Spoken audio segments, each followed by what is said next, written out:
Welcome to China Gateway, your front row seat to China's growth, innovation, and global connections. Today, we are taking a deep dive into Nanjing. It's a city that, a lot of international listeners might overlook for Shanghai or Beijing. Right. But Nanjing is fascinating because it perfectly embodies China's core challenge. How do you take this immense, multi-layered ancient heritage and fuse it with cutting-edge modern innovation? It's that classic tradition meets transformation story. Exactly. It's a real case study. And that tension, that synergy, is precisely what makes this deep dive so important. So to set the stage, geographically, Nanjing is the capital of Jiangsu province. And it's situated right on the lower Yangtze River, a really strategic spot. The river is key, but so is the proximity to the coast, right?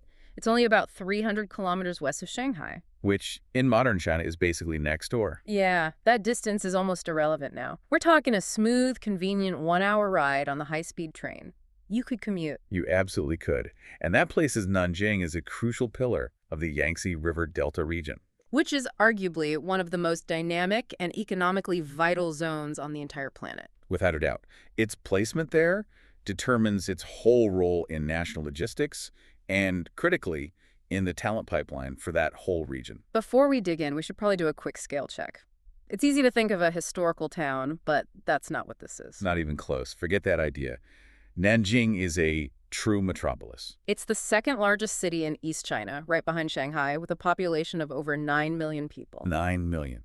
Just to give you some perspective, that's more people than live in the entire state of New Jersey. So it's a huge city, a national nerve center for trade, for education, and for R&D. It's a foundational piece of that whole Yangtze puzzle.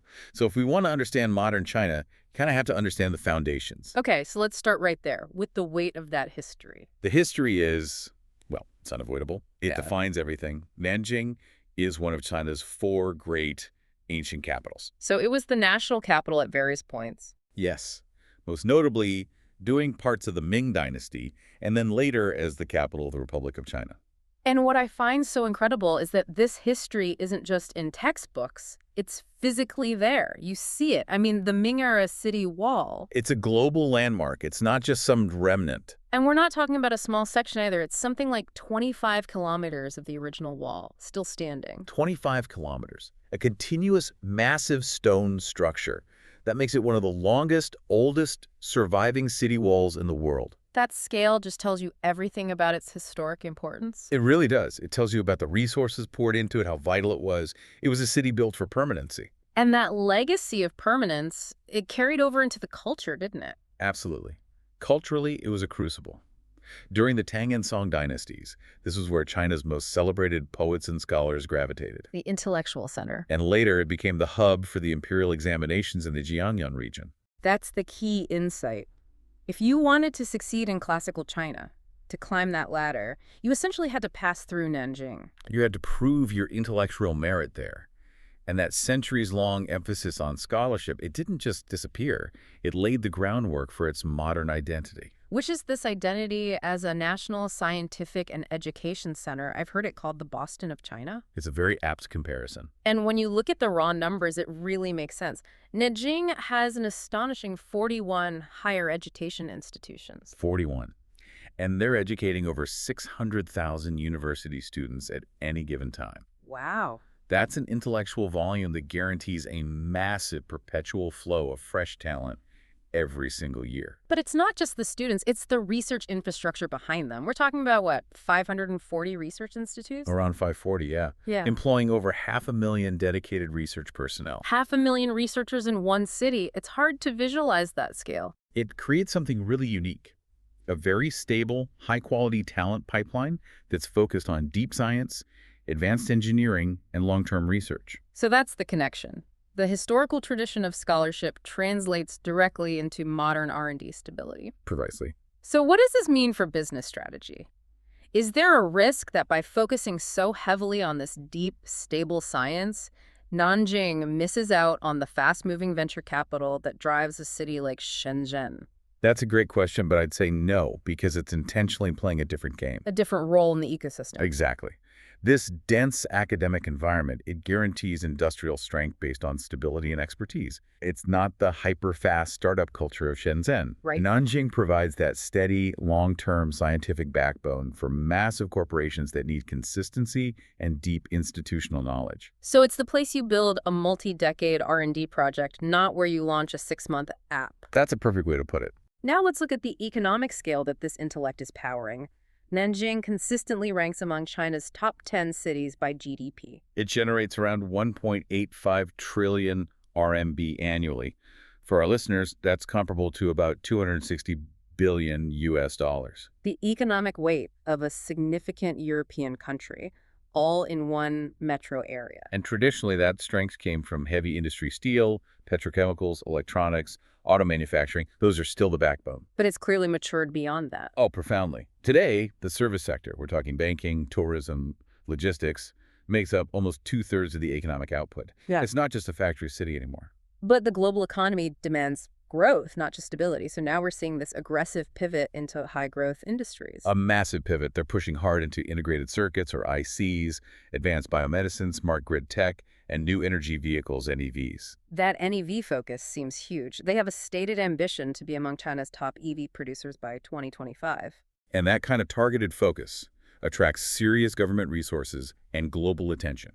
They're picking high-value national priorities and aiming for dominance. The global community has definitely noticed. There are over 10,000 foreign firms operating there, including, 80-plus Fortune 500 companies? Yeah, giants like Shell, BASF, Ford, Siemens, they all have significant operations or R&D bases in Nanjing. And that international flavor is really shown in projects like the Singapore Nanjing Eco High-Tech Island. That's a perfect example. A huge joint venture focused on building a smart, sustainable innovation hub. They are literally building a futuristic zone. And it's all backed by serious cash. The city invests over 40 billion RMB, about 5 to 6 billion US dollars every year just in R&D. Which is why it's no surprise that global rankings place Nanjing 9th worldwide for science and tech innovation clusters. 9th in the world. And that ranking is earned. It's from that strategic focus on complex sectors like semiconductors. This is a national priority, and Nanjing is leveraging its deep engineering talent to build a complete IC industry chain. They're playing the long game. To support all this, you need world-class connectivity. We mentioned the high-speed rail. Shanghai's a short hop. Beijing's less than 4 hours. Plus the Lukou International Airport for global reach. But the real logistic story, the one that defines Nanjing globally, is the Yangtze River. Right. Its port is globally unique. It's the world's largest inland port by cargo tonnage. Which is a title that needs a bit of unpacking. Okay, so help me grasp that. Why is being the largest inland port so strategically important? Because it's the ultimate transshipment hub. It means they can connect China's vast industrial all those provinces far from the coast with global ocean routes. So big ships can come much farther inland than you'd think. Much farther.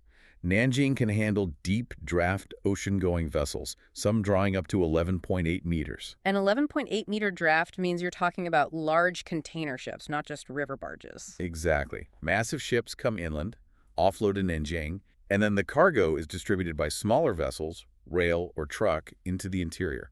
It's a critical valve. What kind of volume are we talking about? Over 3.7 million shipping containers a year, with plans to nearly triple that to 9.6 million by 2035. And internally, the infrastructure keeps pace. Nanjing has one of the most extensive subway systems in the world. 11 lines, nearly 500 kilometers of track. It's staggering. That, combined with smart traffic management, must be essential for keeping a city of 9 million people moving. It is. It's a seamless model from the river right to the pavement. So we've got the economic muscle, the connections. But let's circle back to livability.